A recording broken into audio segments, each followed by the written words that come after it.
Bienvenido, querido seguidor del Centro Reiki y discípulo de este curso de Tarot. Nuestro curso de Tarot, como te hemos explicado anteriormente, va dirigido hacia las personas que quieren aplicar esta técnica o este sistema que muchas veces se ha tenido como adivinatorio de una forma mucho más terapéutica. Por eso le hemos llamado tarot terapéutico. El objetivo nuestro es buscar que la persona que aprende tarot vaya a aplicarlo de una forma más de consejería que no tratar de crear en la persona consultante un temor, un malestar, una inquietud que genere ansiedad, estrés, miedo. Decir las cosas claras, tratar de suavizar un poco las cosas que tratamos de decir de forma preventiva, pero sobre todo tratar de sugerir cuál sería la solución de acuerdo a lo que el tarot nos empieza a mostrar.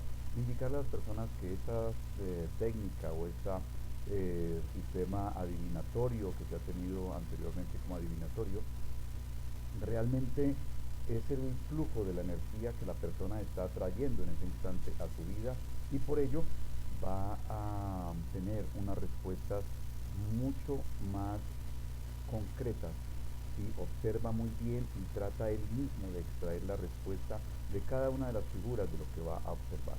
Bueno, hoy vamos a hablar sobre la historia del tarot, sus orígenes. Mi nombre es Jai Haridas, es mi nombre espiritual como Vaisnava, la comunidad Vaisnava, y mi nombre kármico es Alfonso Ley.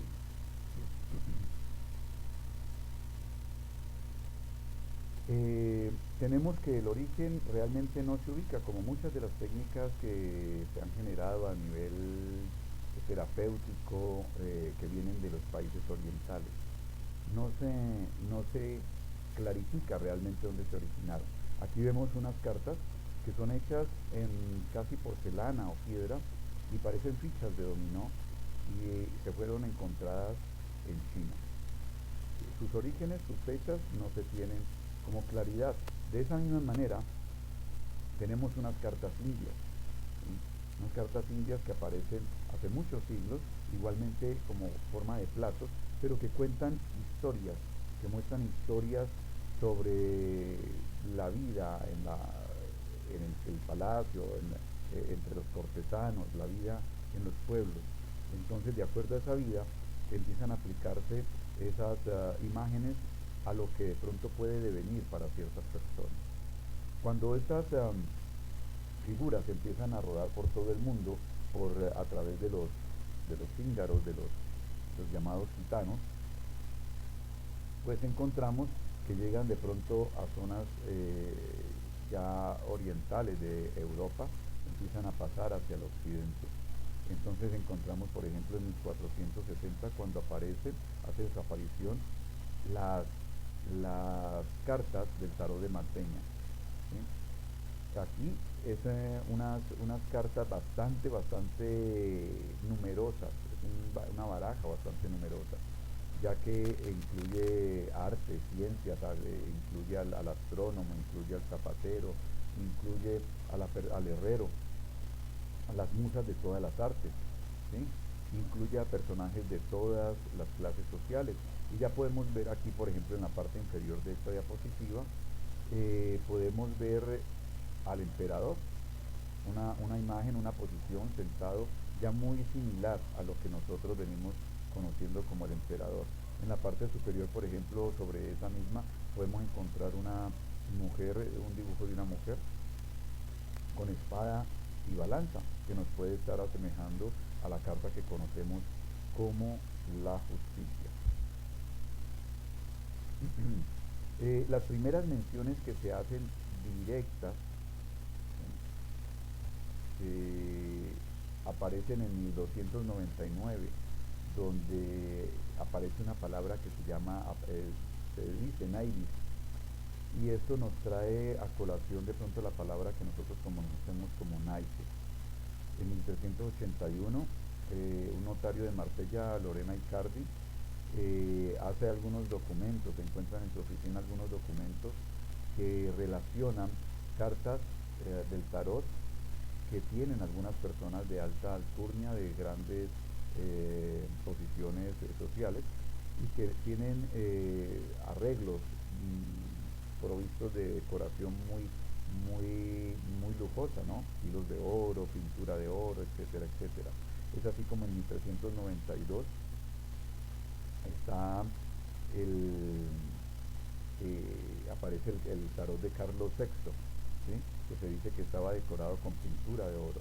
Luego en 1393 aparece Morelli, el tarot de Morelli, y en el siglo XIV ya se hace una coexistencia entre las cartas de juego que nosotros conocemos como la carta de la baraja española, o también como la baraja francesa, que es lo que llamamos el póker, junto con lo que hoy en día conocemos como arcanos mayores. Bueno, siguiendo con esto de la historia, tenemos entonces aquí, por ejemplo, el tarot de Carlos VI, un tarot cuyos bordes eran decorados con hilos de oro alrededor de estas cartas. Podemos ver en la parte superior al astrónomo tomando medidas de la luna con un aparato muy típico de la astronomía. La torre ya aparece allí.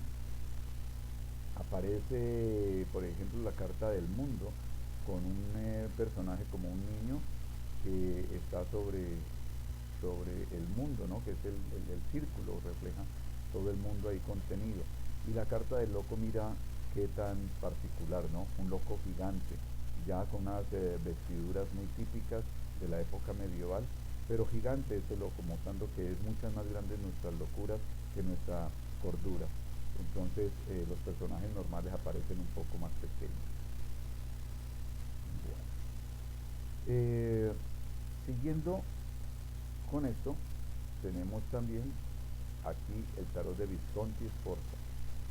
Esto ya es una época un poco ya más avanzada, estamos acercándonos a la época más medieval, y vemos personajes muy bien vestidos, como la sacerdotisa, que se encuentra ahí en la segunda carta, el mago, que está en la primera carta, el colgado. La carta del mundo aparece ya con dos gemelos, el loco aparece allí muy despreocupado, llevando su fardo a la espalda. Y esto ya se va pareciendo mucho más, los dibujos se van pareciendo mucho más a lo que hoy conocemos como el tarot, ¿sí? Este Michetti Fiorentina vuelve y retoma otra vez las musas, vuelve y retoma las profesiones, vuelve y habla de los signos zodiacales, aparecen ahora aquí, aparecen personajes mitológicos como Neptuno, aparece los minotauros, aparecen artes como la navegación, para hablar de los viajes, y el loco aparece ahora con muletas, mucho más decaído en su vida, ¿no? Mucho más sumido en la pobreza. Pero los coloridos, las imágenes empiezan a ser un poco más claras, mejor diseñadas. Luego en 1645 el tarot chino de Micheli también vuelve y retoma una gran cantidad de cartas. Entonces son tarot que vienen a ser de prácticamente casi 150, 120 cartas. Los dibujos vuelven a ser en blanco y negro, dibujo de pura pluma. Posteriormente, en 1750 es que aparece lo que nosotros conocemos como el tarot de Marsella. Este tarot de Marsella aparece con unos detalles que se hacen mucho más importantes para la adivinación, para el poder hablar a las personas sobre ciertas cosas que pueden estar pasando en su vida. Pero lo importante de este tarot es que se va a hacer importante en el mundo entero por cuestiones de la interpretación del color. Aparecen los colores básicos, el amarillo, el rojo, el verde, el azul, que va a hablar mucho más claro sobre los chakras, sobre las necesidades o sobre las dificultades que pueda estar pasando alguna persona, basado en los colores que predominan, o si la carta apareció al revés, entonces qué color aparece en la parte superior, en qué color se basa o se soporta la persona porque aparece en la parte inferior. De esa manera empezamos ya a darle una importancia al color. A partir de aquí, del tarot de Marsella, se detiene mucho lo que es el crecimiento con relación a los diseños. Ahora nos vamos a dedicar más que todo, a partir de ese año de 1750 en adelante, el tarot se centra mucho más en lo que es el desarrollo de las personas que empiezan a utilizarlo y adivinar quién se hace famoso por su claridad, por su visión, por su capacidad de abstracción de lo abstracto allí en estas cartas. Entonces, a partir de ese momento, lo importante es quién lo trabaja. Entonces, en 1781, Kurt de Gebelin, que es uno de los primeros personajes que empiezan a hacerse notar por el uso de este tarot. Él diseña su propio tarot, tanto así que si puedes observar aquí en la parte inferior, en el centro de la columna del centro, ves el colgado. Pero este personaje, Gebelin, decidió que el colgado debía estar colgado igualmente del pie, pero debía colgar hacia arriba, es decir, no está colgado. La carta al derecho es en esa posición, supuestamente para él. Y hace algunos cambios en las cartas, ¿sí? Que para él le parecen mucho más apropiados. Coloca ciertas posiciones de la emperatriz, de la sacerdotisa, en ciertas direcciones que a él le parecía que realmente justificaban acción o inactividad. Bueno. Luego viene unos dibujos mucho más, ya terminando o empezando, sí, terminando o a mediados de 1700, alguien que se hace muy famoso porque ese era un peluquero de la corte de Luis XV, de Luis XIV, que era el señor Alier. Este señor Alier invierte las letras de su nombre cuando empieza a trabajar en esa actividad del tarot. Diseña su propio tarot con unos coloridos espectaculares. Es una persona muy artística y de una capacidad de observación y de captación de la energía de la forma más espectacular.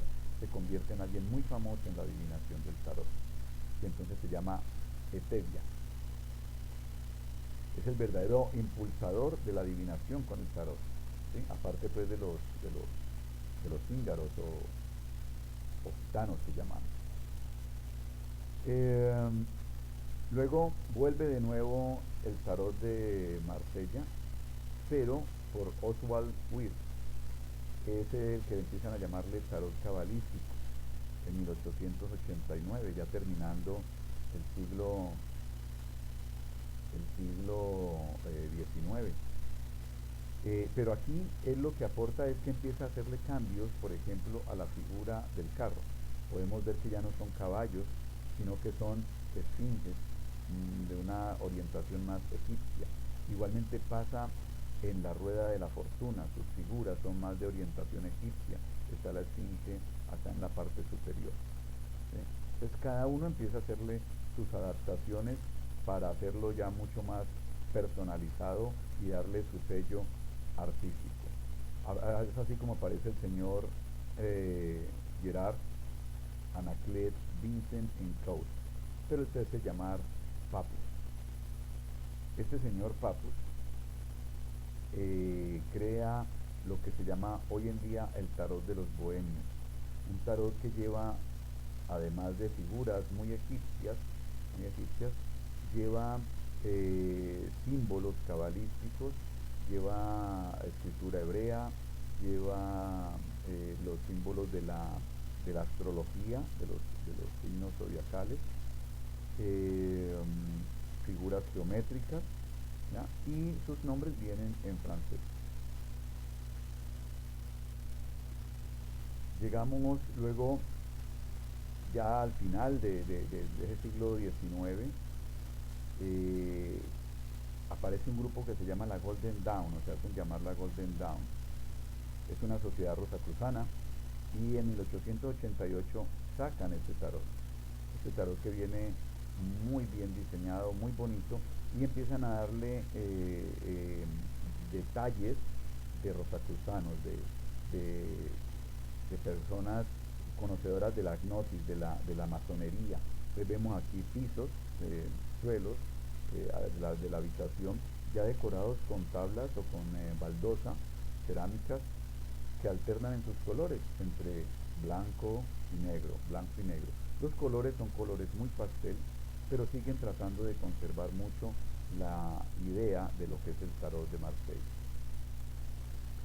Entre este grupo se destacó mucho una persona que se llamó Aleister Crowley.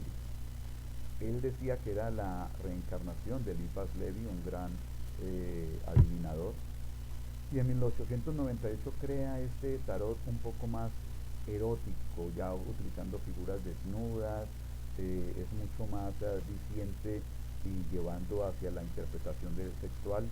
Entonces se deja llevar por su fantasía. Los dibujos parecen como extraídos de un viaje de LSD, del psicodelismo, ¿no? Son dibujos muy psicodélicos. Este señor se sale del grupo de la Golden Dawn y crea su propio tarot, tratando pues de atraer la atención de la Europa de aquella época. En ese mismo grupo estaba el señor White, Arthur Edward White, y él crea el tarot de Rider White en 1910, ya naciendo el siglo XX. Lo que hace es, el señor White le da un cambio verdaderamente drástico al tarot, porque él empieza a extraer de lo que realmente debe decir cada una de las cartas, y esa interpretación empieza a formarla a él como una imagen en la cual él desea ver cierta representación, ciertas posiciones, ciertos números de personas, ciertos colores, y lo que hace es conseguir una artista, una pintora británica, para que le diseñe carta por carta. Es así como vemos ahora un mago muy diferente, rodeado de naturaleza. El juicio ya no aparece pues el ángel flotando en el espacio y los personajes sueltos, no, aparecen ya con ciertos detalles como un mar, como un lago, los ataúdes flotando sobre el agua. En la muerte ya no aparece cortando cabezas en el suelo con su guadaña, sino que aparece montado como un caballero en un caballo, hablando como una especie de clérigo aquí. No sabemos si es un papa, un cardenal. Aparecen unos niños que hacen reverencia, que le saludan, que le miran de cierta forma diferente al temor, pero también aparece el personaje que está aquí reposando, que no sabemos si está reposando o está muerto. Y hay otra cantidad de detalles que aparecen al fondo y que vienen a abrir nuestro panorama perdón, de la interpretación.